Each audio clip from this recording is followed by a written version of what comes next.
Hello student, आज हम चर्चा करेंगे बच्चों निलंबित कुंडली धारामापी जो आपको दिखाया गया है। यहाँ देखिए मरोड़ टोपी है, ये फास्फोरस ब्रांच की पत्ती है और इसमें एक समतल दर्पण लगा है। यह एक आयताकार कुंडली है और जो किसकी बनी है, तांबे की बनी है और ये एल्युमिनियम के फ्रेम पर चढ़ाई गई है। एल्युमिनियम का फ्रेम है। यहाँ देखिए स्प्रिंग लगाया गया है और ये अंदर का लोहे की एक नर्म प्रोड होती है। अन्य शक्तिशाली चुंबकीय क्षेत्र में इसको लटकाया गया है। यहाँ T1 और T2 दो संबंधक पेंचें लगाई गई हैं।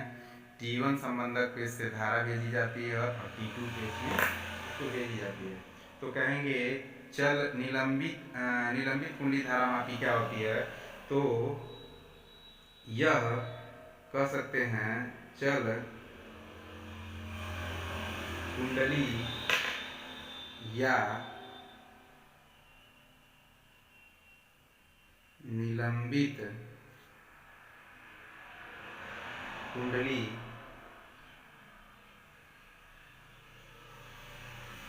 गैल्वेनोमीटर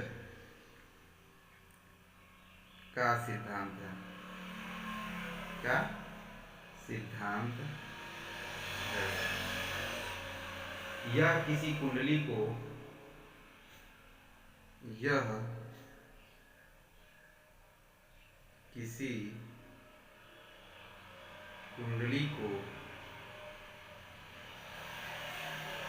प्रबल एवं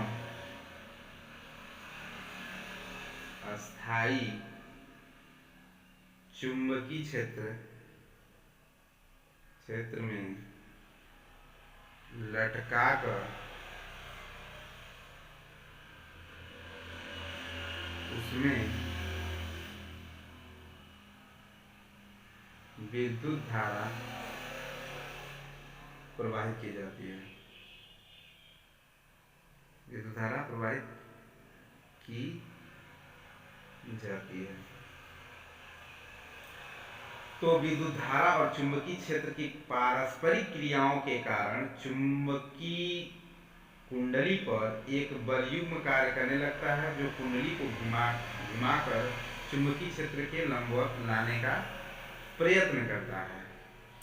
देखिए चल कुंडली धारामापी की सहायता से भी हम विद्युत धारा को मापते हैं।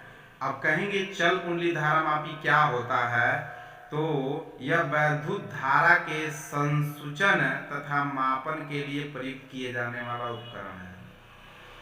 क्या बोला जा रहा है? यह वैद्युत धारा के संसूचन तथा मापन के लिए प्रयुक्त किए जाने वाला उपकरण है। इसकी क्रिया चुंबकीय क्षेत्र में धारावाही कुंडली पर कार्यरत बल आघूर्ण पर आधारित होता है। इसकी क्रिया किस पे आधारित होती है? बल युग्म के आघूर्ण पर आधारित होता है। संरचना की बात करेंगे, संरचना कंस्ट्रक्शन की बात करेंगे तो इसमें आपको फिगर देखेंगे बच्चों।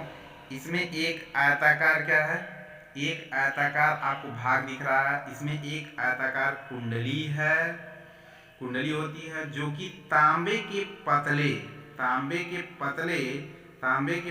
पृथक्कृत तारों को लपेटकर एल्युमिनियम के फ्रेम पर लपेटकर बनाई जाती है। यह तांबे के पृथक्कृत एल्युमिनियम के फेरों पर लपेटकर बनाई जाती है। उसके बाद क्या कहेंगे, इस कुंडली को एक पतली फास्फोरस ब्रांच की पत्ती से दो अस्थाई घोड़ानाल चुंबक NS के बेलनाकार ध्रुवखंडों के बीच लटकाया गया। NS बेलनाकार ध्रुवखंडों के बीच में इसको क्या किया गया है, लटकाया गया है। किसकी सहायता से? फास्फोरस ब्रांच की पत्ती की सहायता से लटकाया गया है।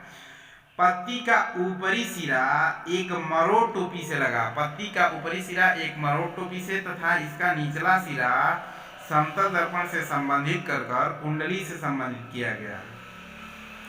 अब कहेंगे कुंडली के भीतर एक नर्म लोहे की क्रोड है। ये जो आपको रंगा हुआ भाग दिख रहा है, यह नर्म लोहे की क्या है? नर्म लोहे की क्रोड सी है, बिना कुंडली को स्पर्श किए रखी गई है। ये कुंडली को बिना स्पर्श किए क्या किया गया है? रखा गया है।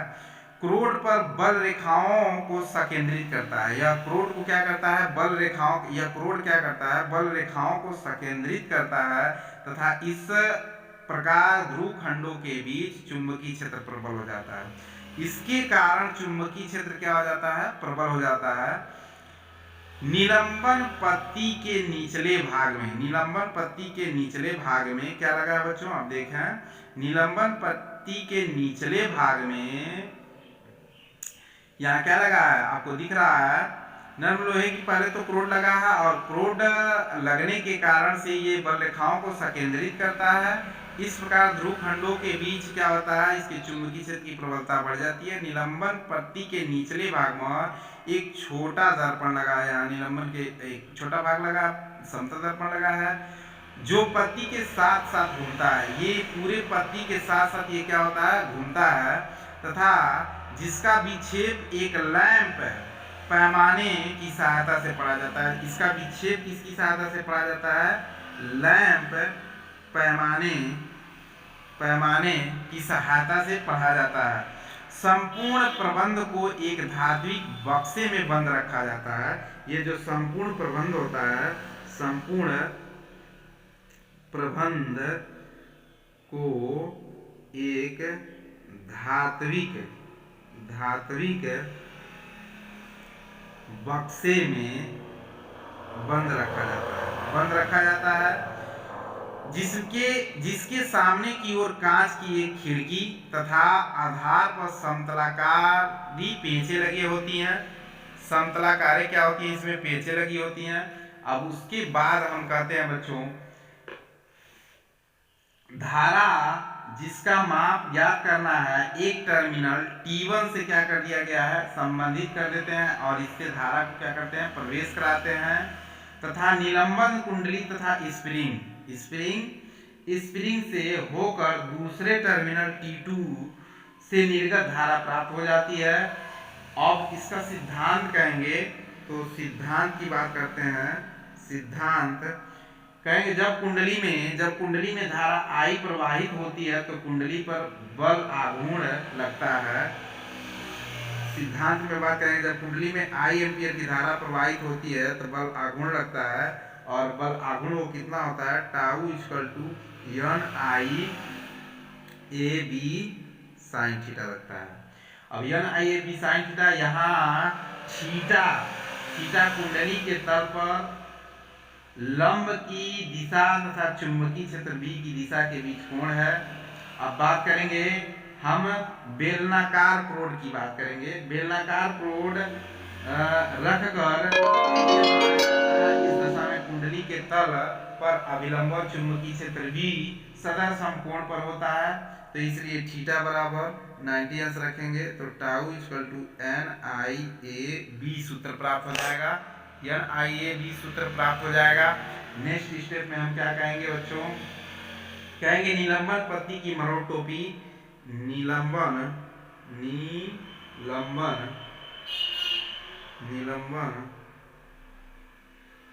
पत्ती की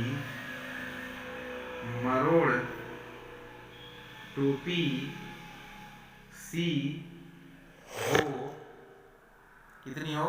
C हो, तथा निलंबन पत्ती में ऐंठन, निलंबन पत्ती में ऐंठन फाई है, तो कितना है? तो फाई है, तो ये होता है सूत्र विक्षेपक बल युग्म आघूर्ण बराबर होता है प्रत्यानयन बल युग्म आघूर्ण। इससे हम सूत्र रखेंगे, निलंबन विक्षेप पर बल युग्म ये इतना आया है, NIAB इक्वल टू इसको रख देंगे C इंटू 5। तो यहाँ से I का मान निकालेंगे तो C/N AB 5 ये सूत्र प्राप्त हो जाएगा। अब उसके बाद ये इसको लिख सकते हैं I प्रोपोर्शनल 5। I प्रोपोर्शनल कितना लिख सकते हैं 5। ये हो गया। अब दूसरे हेडिंग की हम बात करेंगे। इसी में हम इसकी बात करेंगे। ये किलकित कुंडली है, किलकित कुंडली धारा मापी। इसका कार्य और सिद्धांत वही होता है जो कि इसके पहले वाले निलंबित कुंडली का होता है। कहेंगे सुविधा के लिए प्रयोग में किलकित कुंडली धारा मापी का प्रयोग किया जाता है। सुविधा के लिए ये प्रयोग में लाया जाता है क्योंकि वृत्ति पैमाने पर संकेतक के द्वारा आसानी से इसके मान को क्या कर देते हैं, पढ़ लेते हैं। इसमें भी एक कुंडली है और कुंडली पे तांबे के फेरे एल्युमिनियम के फ्रेम पर लपेट कर बनाया जाता है। इसको 2 चूल्हों की सहायता से लटकाया जाता है और ये जो स्प्रिंग है, स्प्रिंगों के ऐंठन के कारण इस पर एक वॉल्यूम उत्पन्न होता है जिसके द्वारा हम वृत्ति पैमाने पर संकेतक के द्वारा इसके मान को क्या कर देते हैं, पढ़ लेते हैं। आप कहेंगे जैसा कि चित्र में दर्शाया गया, इसमें नर्म लोहे की एक बेलनाकार ठोर के चारों ओर एल्युमिनियम की क्या होती है, फ्रेम पर लिपटी हुई तांबे के पृथक्कृत तार के अनेक फेरों वाली कुंडली होती है जो अवतलाकार कटे हुए 2 अस्थायी तथा विपरीत चुंबकीय ध्रुवों तथा बेलनाकार क्रोडो दोनों मिलाकर चुंबकीय क्षेत्र की त्रिज्यीय बनाते हैं। यह कुंडली एक कमानी से जुड़ी होती हैं, ये कमानियों से क्या होती हैं, जुड़ी होती हैं तथा कुंडली के एक संकेतक भी जुड़ा रहता है जो कुंडली के घूमने के साथ एक अर्धवृत्तीय पैमाने पर घूमता है। यह अर्धवृत्तीय पैमाने पर क्या होता है, घूमता है। संकेतक पर अंश समान दूरियां बनी रहती हैं। इस पे अंश समान दूरियां बनी हुई हैं, आपको दिख रहा होगा। तथा शून्यांक स्केल के केंद्र होते हैं। कहते हैं इसकी सहायता से 10⁻⁻6 एम्पियर तक की धारा को क्या की जा सकती है, पढ़ी जा सकती है। और चल कुंडली धारा मापी की धारा सुग्राह्यता वही होती है जो कि इसके पहले हम बताए हैं। इसमें सुग्राह्यता की बात करेंगे तो कुंडली में तार के फेरों की संख्या n अधिक होनी चाहिए। इसमें क्या होनी चाहिए, n फेरों की संख्या क्या होनी चाहिए, फेरों की संख्या अधिक होनी चाहिए। ये पहला हो गया पॉइंट।